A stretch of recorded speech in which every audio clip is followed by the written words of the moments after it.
Oh, what's going on, guys? So, kind of a two-part video. I've wanted to do a breakdown on Dustin May for quite some time, but I also have been wanting to do a pelvis rotation breakdown.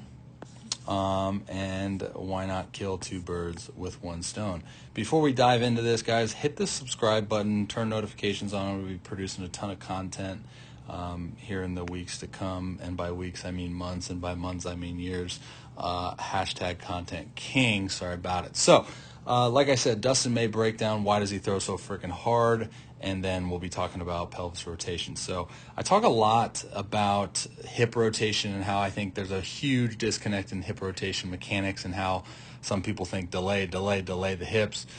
This is going to be kind of confusing. I don't mean to contradict myself, but in order for us to create like rotational power, right, we have to store up rotational energy and release that at a time in relationship to anchor point with the front foot.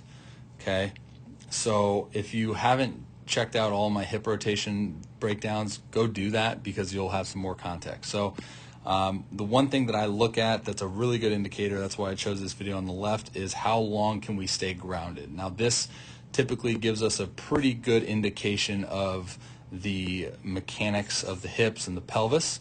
So we see with Dustin May as he descends from that leg lift, he's going to be grounded for a good amount of time. Wow, I just noticed this too. Watch this. This back knee holds posture pretty dang well throughout this move, right? Oof. Okay, so right off the bat, Dustin May, so we see he's loading drive leg hip. Okay, so he's loading, he's stabilizing force in his hip. And now what we're going to see is ankle eversion. This is another common trait of high power output guys who now take that, and again, I know the camera angle is a little skewed, but take that energy and distribute it. Gosh, I suck at that word. Dispense it? Disperse it? It's a D, and I think it's disperse towards the desired target. I didn't go to college, so save it, right? So as I was talking about earlier, the foot staying connected to the ground for as long a period of time gives us a good indication of how long he essentially is going to delay that pelvis rotation. Now this is where it gets tricky because yes, we want the hips to go, but we want to store up that rotational energy in that hip and then release it, you know, in a matter of time with the hand coming up, right? So grounded, hasn't started rotating the pelvis, and we're pretty much even with the hands. Okay, so now we're going to see this lightning quick move of hip internal rotation and the pelvis starting to go. Hip rotation goes, and then we're going to see again another visual that gives us a pretty good indication of all this is where is the front foot when this rotation occurs, when the heel gets disconnected. Where is the front foot? If it's in its descend move like we see over here, if it started to disconnect right there, then we have a problem. We have early, probably premature pelvis rotation, premature trunk rotation. It's going to lead to a huge loss in power output. Okay, but like I said, Dustin May, we stay grounded, the pelvis stays in its same posture, and we're pretty close here with the front foot. Now we're going to take it up a frame, and now it's going to begin to do this process of hip internal rotation and pelvis rotation. Notice what is happening at this time.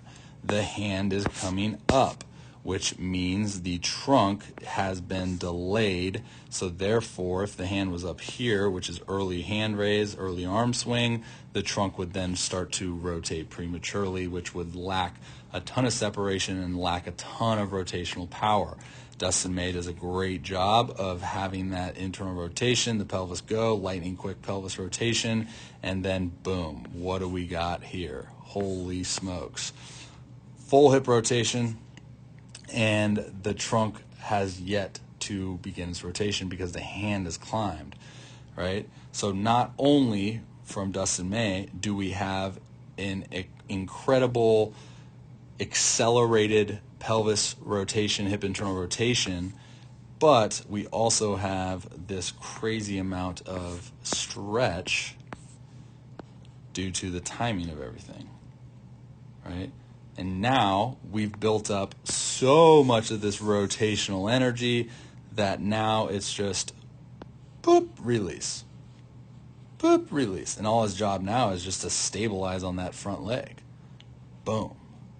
He's got such a whippy arm. Now he's just letting go of that band. Right? He's just letting go of that band. And we know he's got a good arm. So let's see if this view can give us some pretty good insights too. We're looking at that back foot. That was a terrible circle. See how it goes, eversion there. Remember, eversion on the ankle is completely different than internal rotation and stuff like that. It's the bottom, so that's eversion. I messed that up plenty of times. Shout out Dr. Heenan for correcting me on that. So now we stabilize here, okay, in that drive leg. So we load up the hip, all right, so now we're storing energy in the hip and the glutes, and now we begin to rotate the pelvis, internally rotate the hips, and then boom, now we stabilize, and look at the separation. All right, so that, again, that foot gives us a really good indication if we were looking at it. Wow, I don't know what I just drew. If we were looking at it from the back like we did over on the left, if that whole sole of the foot is showing, then that means those hips are rotating on time. And yeah, his timing is just impeccable, right? So the pelvis rotation, the accelerated rate of that pelvis rotation has a lot to do with that rotational energy being dispersed extremely rapid, right? And the timing of hip internal rotation and the hand, right? We talk about that in the velocity enhancing move. If you haven't checked that out, be sure to do so, because this is this to a T. All right, well, hope you guys enjoyed that. Hope you got something from it. If you didn't, sorry for wasting your life, but you got to see a cool leg kick, so who's the real winner? All right, guys, again, hit that subscribe button, grab that notifications bell. Be sure to follow me on all platforms, because I insert cool thing that I do here. I don't know. I got a cool signature, even though I butchered that one. All right, guys. Much love. God bless. Till next time, I'm out.